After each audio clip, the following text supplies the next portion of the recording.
তো তাই যেসব দাদার কাকারা হচ্ছে হেলমেট ছাড়া বাইক চালাচ্ছেন তাদেরকে আমরা পিঠে খাওয়াবো এবং তাদেরকে সচেতন করবো যে তারা হেলমেট পরে যাতায়াত করে। বাদবাকি সব হবে।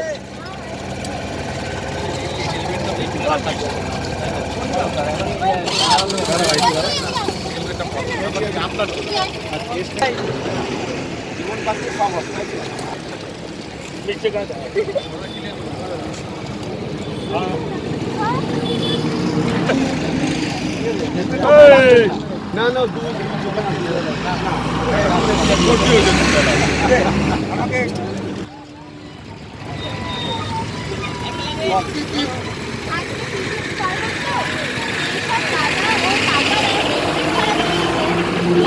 পিঠে খাওয়াবো ও বলবো হচ্ছে তারা হেলমেট পরে যাতায়াত করে।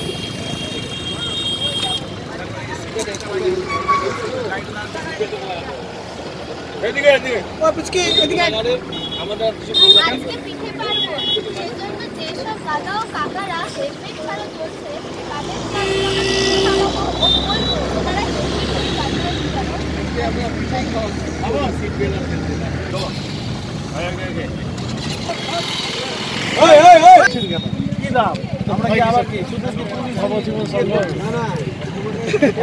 খাওয়া খাওয়া খাওয়া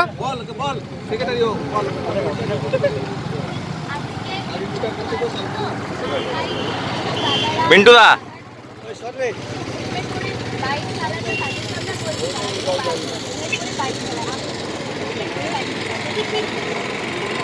তাদের প্রতি আমাদের নজর রাখা এবং কি যারা যারা হেলমেট না পরে আজকে রাস্তা দিয়ে যাচ্ছে তাদেরকে আমরা স্কুলে এই বালিকা বিদ্যালয়ের স্টুডেন্টদেরকে মাধ্যমে আমরা তাদেরকে পিঠাপুলি খাওয়ার এই যে উদ্যোগ নেওয়া হয়েছে সেই উদ্যোগ নিয়ে কি তাদেরকে আমরা সচেতন করতে চাই যে হেলমেটটা পরতে হবে, কারণ তার নিজের জীবন সুরক্ষা রাখবার জন্য।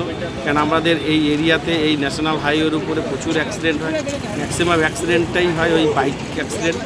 এই দুর্ঘটনা এড়াবার জন্যই আমাদের এই প্রচেষ্টা, দীর্ঘদিনের প্রচেষ্টা। সেই প্রচেষ্টার সফল করবার জন্য যেই সব সমাজসেবী ক্লাব এগিয়ে এসছে তাদেরকে আমরা ধন্যবাদ জানাই এবং স্কুল স্টুডেন্টদেরকে ধন্যবাদ জানাই।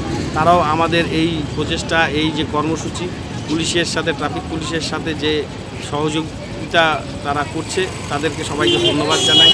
এইভাবেই আমরা এগিয়ে যেতে চাই। সামাজিক যেই শিক্ষাগুলো দরকার এই তার শিক্ষার মধ্যে একটা পার্ট হলো এই মানুষের যে গাড়ি চালাতে গিয়ে যে কী কী করণীয় কাজ, তার মধ্যে বাইক চালাতে গেলে যে হেলমেটটা পরতে হবে বাঞ্ছনীয়।